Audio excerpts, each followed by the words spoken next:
Then perhaps Mrs. Todd's family is a better one for this particular child then. But then when you work out the details... The final matching of child to parent takes place in this agency inner sanctum, where the experts who know the babies meet the experts who know the grown-ups. Mrs. Zipes, will you present, please, your... Yes, this is a white Protestant, little 4.5-month-old baby boy. It was a normal birth history, and he was placed in a foster home at 7 days of age by the nurse. He appeared to have a very thin face and small frame, but he was eating and taking his feedings very well. He was seen by Dr. Hyde and the nurse at 1 month of age in the foster home. He was still very thin and had very thin arms and legs. He sits very well with support and seems to be developing very nicely. Can you give us a little bit about the nationality background and description of the parents? Yes. His mother was described as being about 5 feet 4 inches tall, having a small, slim frame, had medium brown hair and brown eyes, and was medium complected. She was of German and Italian extraction. His father was of Italian extraction, being about 5 feet 10 inches tall, stocky build, quite a handsome man, having dark hair and eyes and an olive complexion. This baby sounds like it might be a good bet for the Augustus. Hello? Oh, hello, Miss Gray. Yes, fine. How are you? Well, it's good to hear from you. Oh, could you hold on for just 1 minute, please? I can't hear you too well. Sam, would you lower the television so I can hear? I'm sorry, I couldn't hear you. Sam had our television on too loud. Oh, would we? We sure would.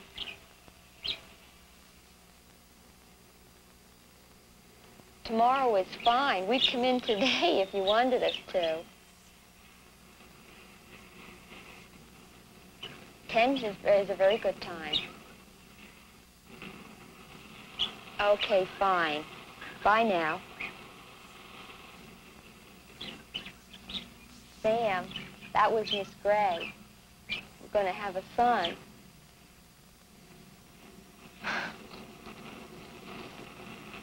We're going to have a son.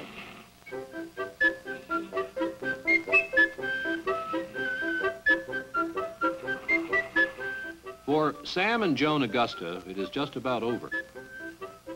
But for the legion of lost and lonely, unchosen children, there is no sweet treasure of belonging. They wait.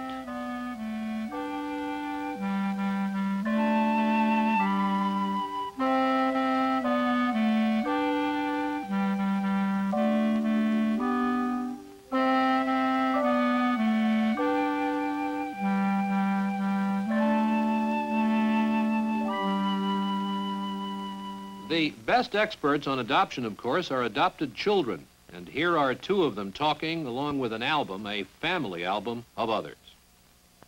Well, I think that it's very good.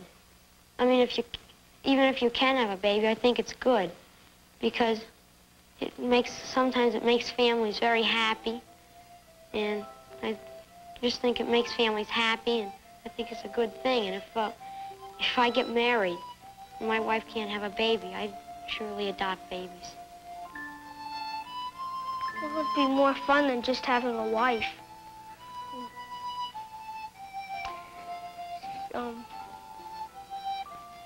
I mean, say your wife is sick or in the hospital or something, and you couldn't go there all the time. Your children would be there. You could talk to them, play with them. Well, I think that some couples adopt them because, well, not that they feel sorry for them or anything, except that they want to be, be happy to have one. And, you know, if they couldn't have one, they just love them and understand them like they would any other child they get. Sometimes people don't like to have babies. I mean, when they're real small, they'd rather have somebody when they're older than have them when they're small. I never been married yet, except I think that they get babies, and little kids, because they want to have a family. And, you know, they just want to have a family. And they want to have somebody who they can love and understand and everything.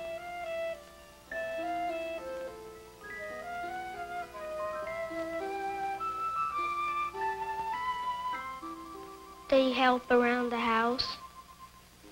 And, there's somebody to talk to.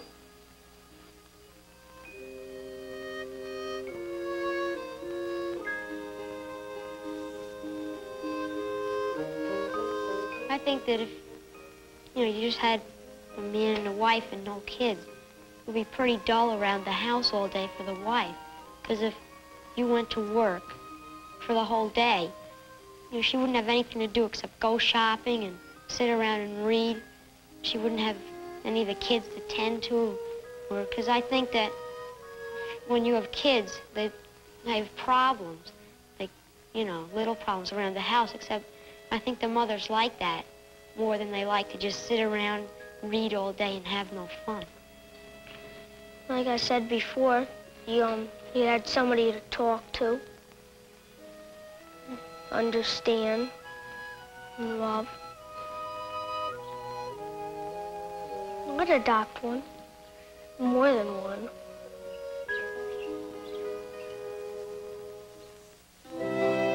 I think the girl just sort of makes a different atmosphere in the family. So I think that if I got married, I'd have, if my wife could have babies, I'd have one first and see if it's a boy or a girl. And if it's a boy, I think I'd let her one more. And then if it was another boy, I'd adopt a girl, a few girls. And if it was girls, I'd adopt boys. Or if it was a boy and a girl, I think I'd adopt either one, or maybe both a boy and a girl. It doesn't really matter if you're adopted or not. Just as long as you have a family.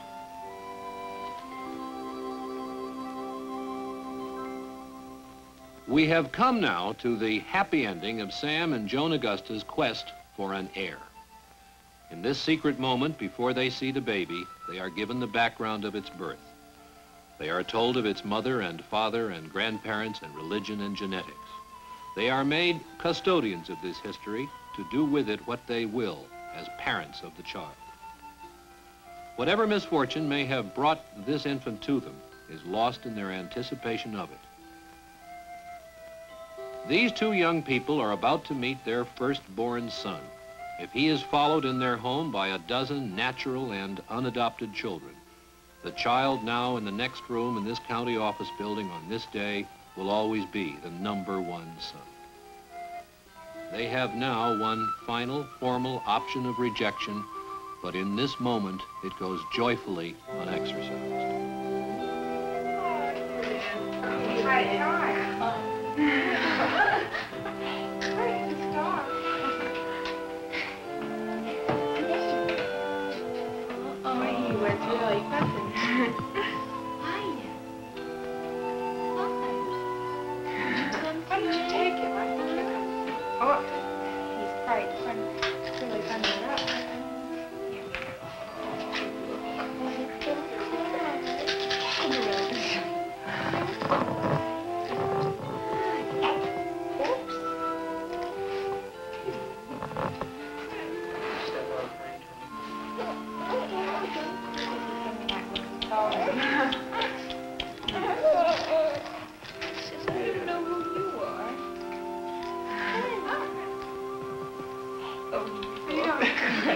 Does he match the description? Very well. Good. You don't need me any longer, Mr. Wells. Stan Jr. And the choosing is done. This is the chosen child.